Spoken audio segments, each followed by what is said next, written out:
نحمده ونصلي ونسلم على رسوله الكريم اما بعد فاعوذ بالله من الشیطان الرجیم بسم اللہ الرحمن الرحیم۔ فرمان مصطفیٰ صلی اللہ تعالی علیہ وآلہ وسلم، جو شخص جمعہ یا جمعرات کی رات یعنی شب جمعہ یا جمعہ کے دن جو شخص اس دنیا سے رخصت ہوا یعنی ایمان کی حالت میں اس دنیا سے گیا تو وہ عذاب قبر سے محفوظ ہوگا اور بروز قیامت اس پر شہیدوں کی مہر لگی ہوگی۔ بحوالہ حلیۃ الاولیاء جلد نمبر 3 حدیث نمبر 3629۔ ہر ایک نے اس دنیا سے جانا تو ہے، لیکن ہم اللہ سے دعا کرتے ہیں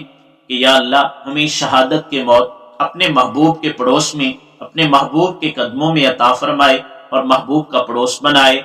اور وہ دن جمعے کا یا جمعرات کی وہ رات ہو تاکہ اللہ ہمیں عذاب قبر سے بھی محفوظ فرما دے اور قیامت کے دن ہم پر شہیدوں کی مہر بھی لگا دی جائے۔ اللہ تعالیٰ سے ہم دعا کرتے ہیں کہ اللہ تعالیٰ ہمیں ایسی موت عطا فرمائے، آمین بجاہ النبی الکریم الامین طٰہٰ و یاسین۔